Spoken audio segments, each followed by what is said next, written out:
It was a quiet February evening in Yuba City, California, the kind of night when the air carries a stillness that feels heavier than silence. Snow had fallen early that week, coating the ground in a blanket of white that muffled sound and distorted distance. To most, it was just another cold winter night. But for 5 young men, this night would become the last they were ever seen alive. They called themselves the Boys, a group bound not by blood, but by something equally rare, friendship forged in shared experience. They lived together, laughed together, and leaned on each other in a world that often misunderstood them. All 5 had mild intellectual disabilities, and all were navigating life on their own terms. Their names, Gary Mathias, 21, Jack Madruga, 24, Bill Sterling, 23, Jackie Hewitt, 25, and Ted Wire, 26. That evening, the 5 set out to attend a college basketball game at Chico State University. The game was an escape, a night of energy, camaraderie, and normalcy. They were fans of the sport, drawn to the roar of the crowd and the rhythm of the court. After the final buzzer, they left with laughter still echoing in the air. But before heading home, they made a stop. Bears Market, a small grocery store on the outskirts of town. Here, they stocked up on snacks, a few cans of soda, a couple of chocolate bars, a box of snack cakes. Perhaps they were hungry. Perhaps they simply wanted something to share on the drive back. Whatever the reason, the purchase would be the last recorded trace of them together. They left the store in Madruga's pale blue 1969 Mercury, Montego. Witnesses remembered seeing them chatting by the car, relaxed and joking. No one saw them leave after that, and that would become one of the first mysteries in a case that would baffle investigators for decades. The next morning, the car was found, abandoned, doors unlocked, engine still running. But it wasn't on the road they would have taken home. It was somewhere else entirely, deep in the Plumas National Forest, on an unpaved, snow-covered mountain road nearly 20 miles from the nearest highway. The tires were stuck. There was a small amount of snow inside the car. Wrappers from the night snacks were scattered across the seats. Personal belongings sat where they'd been left untouched. But there was no sign of the 5 friends. No footprints leading away. No note. No hint of what had happened. It was as if they had simply vanished into thin air. From the moment the police were called, the disappearance grew stranger. For days, search teams combed miles of forest, calling out names, shining flashlights into dense darkness, probing every possible route the friends might have taken. But the only clue was the abandoned car. No trace of the men was found. No signs of injury. No evidence of a struggle. Just a deepening mystery. Then a sighting. Joseph Shans, a local man, told investigators on the night of the disappearance he had been riding near the area where the car was found. He claimed he heard voices calling out somewhere in the trees, saw flickers of flashlight beams, and felt something unsettling in the air. He called out to them, but the voices fell silent. Later, he saw nothing. It was a lead that raised more questions than answers. Who were they talking to? Why had they gone so far out of their way? Why abandon the car in such an isolated place? The unanswered questions began to build a storm. For the families of the missing, each passing day without news was another blow to hope. For the police, each failed search deepened frustration. And for the community, the story of the 5 vanished friends began to take on an almost mythical weight, a haunting mystery whispered about in hushed tones. As the search continued into days, then weeks, a new question began to loom over Yuba County. Where were the boys? And more chillingly, would they ever be found? That question would not be answered for 17 long weeks. And when the answer finally came, it was worse than anyone could have imagined. The morning after the car was found, Yuba City awoke to a story that would grip the region in disbelief. 5 young men had vanished without trace. No signs of struggle. No witnesses. Only an abandoned car, its engine still warm, sitting deep in the forest, far off any road they would reasonably travel. Authorities quickly launched a search, but the conditions worked against them. February in the Sierra Nevada foothills was still deep winter. Snow blanketed the forest floor. Temperatures dropped far below freezing at night. The road where the Mercury had been found was a narrow mountain path, covered in frost and ice, and nearly inaccessible without specialized equipment. State police, local sheriff's deputies, volunteer searchers, and family members joined forces. Searches spread for miles. Helicopters hovered overhead, beams cutting through dense darkness. 9 units combed the trees. Mounted units, snowmobiles, and pickup trucks scoured every trail. It was one of the largest missing person searches in the county's history. Days turned into weeks. The forest gave up no answers. No footprints led away from the car. No torn clothing, no discarded belongings. No sign that they had sought shelter nearby. The questions piled up. Why had they left the car? Why head deeper into the wilderness in freezing weather, without proper gear? By the third week, the search had become a small war against both nature and uncertainty. Cold winds swept through the trees, carrying a silence that unnerved even the most seasoned searchers. Families of the missing kept vigil at the search headquarters, clinging to hope while the snow continued to fall. Flyers were posted, news reports aired, and search parties scoured farther into the wilderness. It was during this frantic search that an unusual lead came to light. Joseph Shans, a local rancher, stepped forward with a story. He claimed that on the night the car was found, he had been riding his motorcycle along a remote trail. Around midnight, he heard voices calling in the darkness. Faint, incoherent, but desperate. He described seeing flashes of light, like beams from flashlights, moving among the trees. When he called out, the voices stopped abruptly. He rode toward the noise, but found nothing. Sean's account was odd enough to intrigue investigators, but they had no way of verifying it. His description was vague. No specific details of who had been there, only a chilling confirmation that someone, somewhere, had been in the area after the car was abandoned.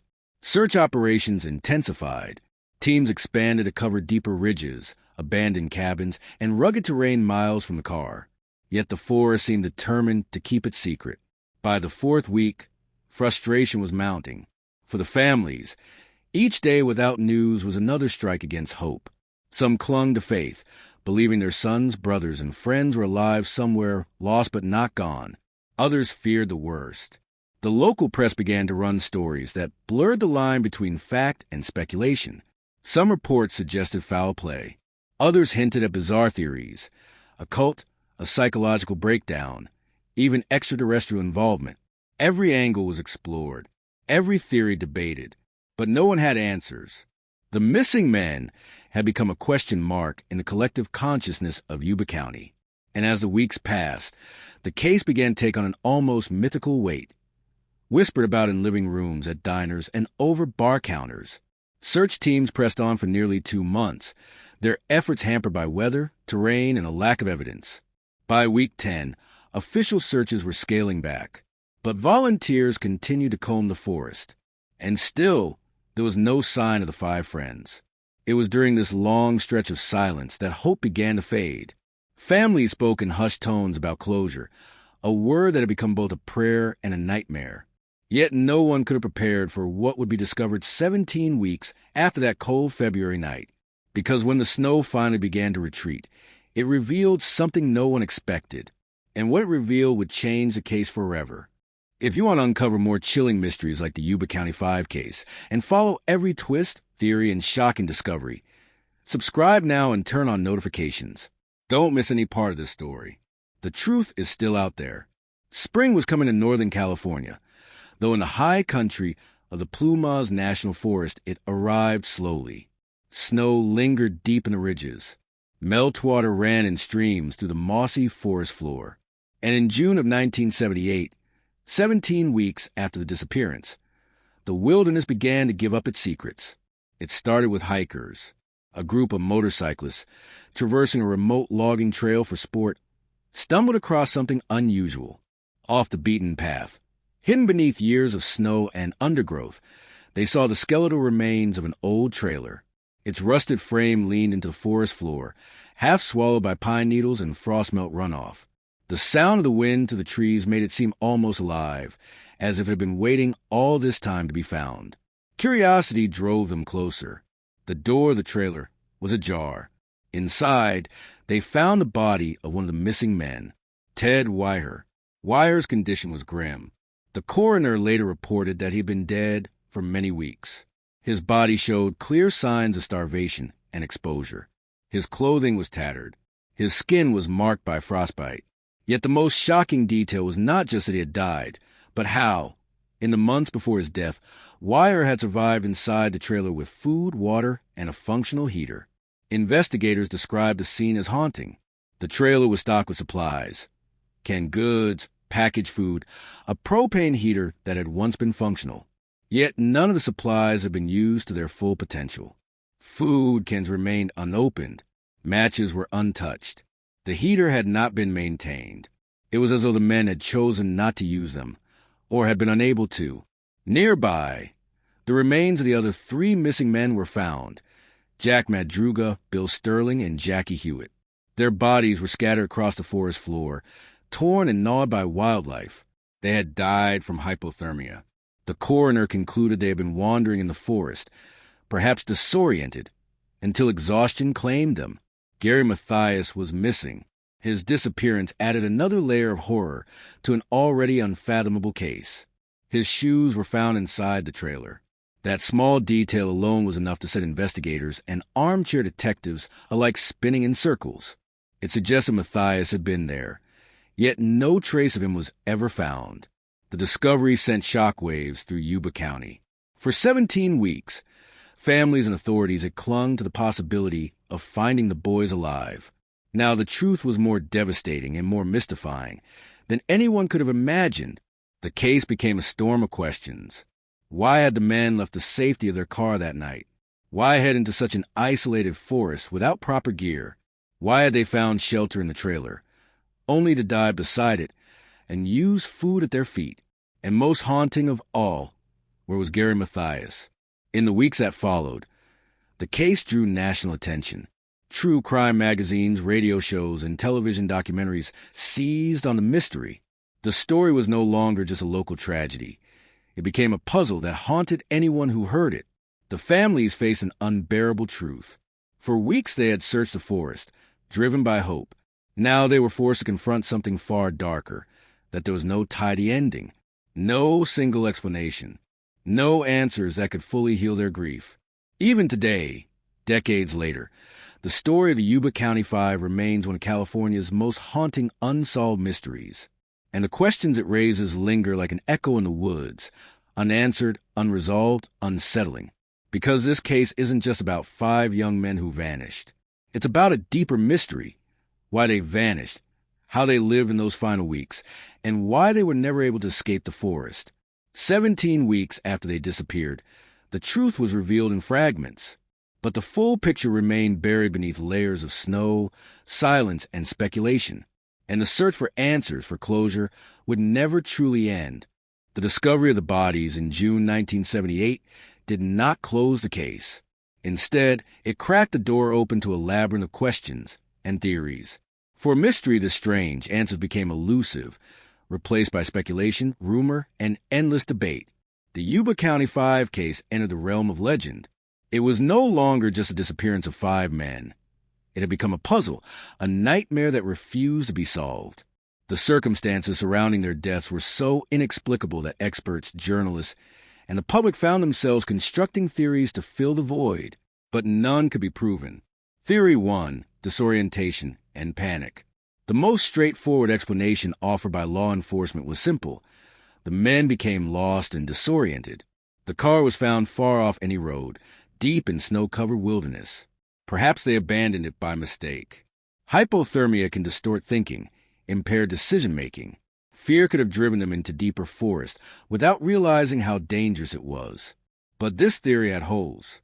If they were so lost and afraid, why didn't they stay together? Why scatter?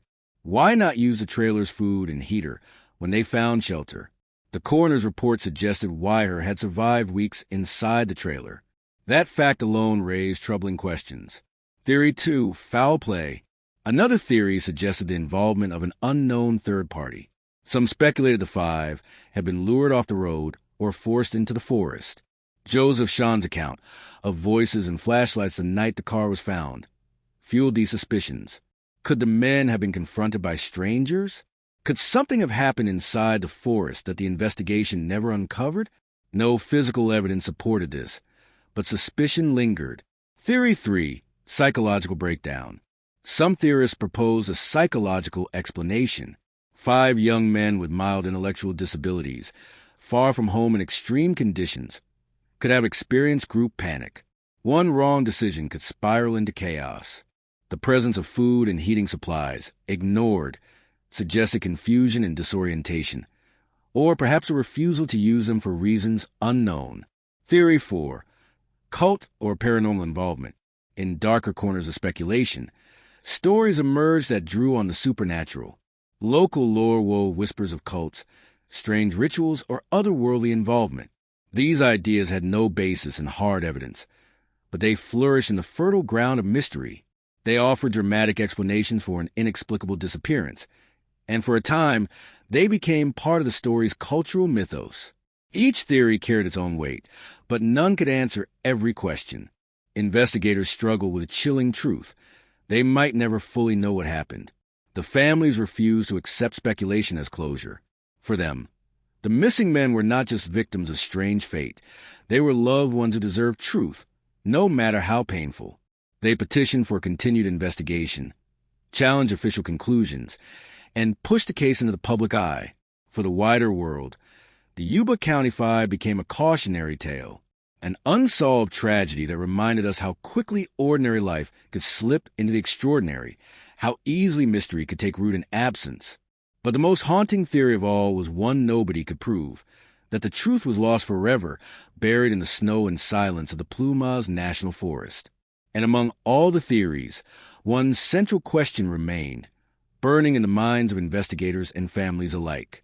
Why had Gary Mathias vanished completely? His disappearance became the case's darkest thread. Not a shred of his body was ever recovered. Not a single clue definitively explained where he had gone. It was as if he had been erased from existence the moment he stepped away from that trailer. The disappearance of Gary Mathias became the magnet for obsession, the element that transformed a tragic mystery into something almost mythical. To the families, it was a wound that would never heal. To the public, it was the unanswered question that kept the case alive. Theories would multiply. Books would be written. Documentaries would be made. Discussions would go on for decades. But in the forest, nothing spoke. No trail, no sign, no closure. The mystery of the Yuba County Five was no longer just a police case. It was a riddle, haunting in its silence. And it was far from over. Of all the unanswered questions in the Yuba County Five case, the fate of Gary Mathias remains the most haunting. When the trailer was discovered 17 weeks after that cold February night, the truth was only partial, for bodies lay in the snow. One man was gone without a trace. Gary Mathias, the oldest of the 5, had vanished completely. No remains, no personal effects beyond a single telling clue: his shoes, found inside the trailer. That detail was enough to ignite an entire web of speculation. Whoever found those shoes knew something. But what? The trailer, cold and silent, became the last known location where Gary had been. Investigators pieced together a grim timeline. They believed the men had survived together for days, perhaps weeks, in the bitter forest. Wyer's death, slow and painful from starvation, suggested they had sought shelter and warmth. But at some point Gary had left. Why? Theories began to form, but none carried certainty. Some believed Gary had set out to find help. Perhaps he was driven by a desperate will to survive. Perhaps, in those final hours, he had convinced himself he could lead them all to safety. Others feared something darker. Could he have been disoriented, succumbing to hypothermia, and wandered deeper into the forest until he was lost forever? Or had he encountered something or someone that stopped him? Investigators searched the surrounding forest for weeks after the trailer's discovery. Every mile was combed with meticulous attention. Helicopters scanned the treetops. Search dogs prowled ridgelines. But there was no trace of Gary Mathias. No footprints, no clothing, no sign of life. The forest had swallowed him completely. To the families, his disappearance became a living nightmare. They clung to every scrap of hope. Some believed he might still be alive somewhere, lost and unable to call for help. Others feared that if he had survived beyond those 17 weeks, The truth of what happened to him was something too terrible to speak.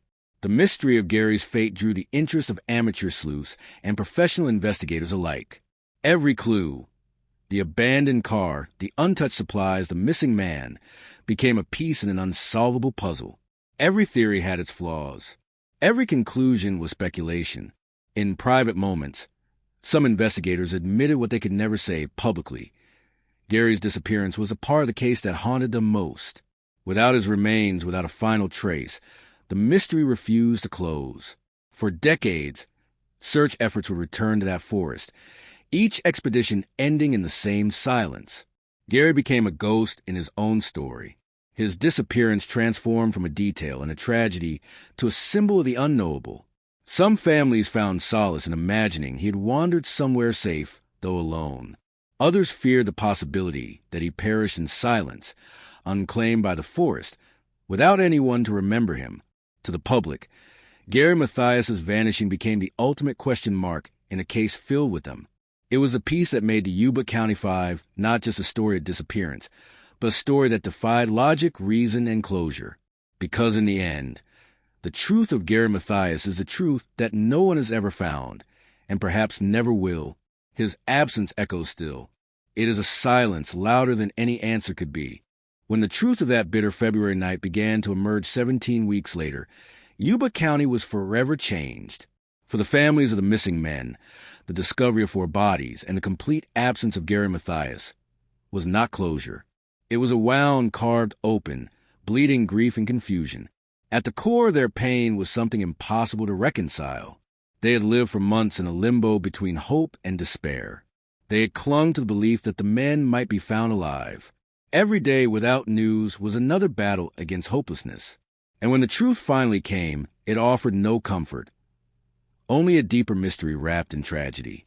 The mothers, fathers, siblings, and friends of the Yuba County Five became figures of community in mourning. They gathered to grieve together, told candlelight vigils deep in the forest where tragedy unfolded. They spoke of the men as more than victims. Gary Mathias was remembered as quiet and dependable, a man who cared for his friends. Jack Madruga was remembered as a spirited joker who kept the group laughing. Bill Sterling was gentle, dependable. Jackie Hewitt was strong-willed, with a protective nature. Ted Wire was thoughtful, kind, but the grief was tangled with frustration. Families asked questions that had no answers. Why did they leave the car? Why not use the trailer supplies? Why did Gary disappear? Why did it take so long to find them? The loss became something larger, a wound in the fabric of the community. In Yuba County, the case was not just a headline. It became a story told and retold, a cautionary tale whispered over decades. At local diners, over coffee, in late-night conversations, people spoke of the 5 lost in the snow. In time, the case became part of local identity, a haunting question that refused to fade. It was taught in schools, debated in town meetings, discussed by hikers and law enforcement alike. In a place defined by forest and mountain, the Yuba County Five became a story woven into the land itself. For investigators, the case was a symbol of the limits of human understanding. For the community, it was a lingering scar. For families, it was both a tragedy and a mystery that would never fully heal. In the years that followed, the case drew attention far beyond Yuba County. True crime enthusiasts, documentary filmmakers, and investigative journalists began to examine the disappearance. Forums, podcasts, and books began to explore every angle. The story became a legend, a mystery that demanded to be solved, even decades later. But the families knew the truth was more complicated than speculation. It was a quiet knowledge that their loved ones were gone, that there would never be the answers they craved, and that the forest had claimed not only 5 young men, but the peace of everyone who loved them. To this day, the Yuba County Five remains a story without closure, a story of lives cut short, of questions that outlived their answers, and a community forever changed. Because in the shadow of the Plumas National Forest, something remains unsettled, something unspoken, something the families carry with them to this day. And as long as the case remains unsolved, the forest keeps its secret. Decades have passed since the night 5 friends vanished into the snow, but the Yuba County Five case has refused to be buried. It remains one of California's most haunting mysteries, a riddle that continues to draw investigators, journalists, and amateur sleuths into its cold, silent depths. Law enforcement closed a formal search years ago, but the case never truly closed. For decades, it has been revisited.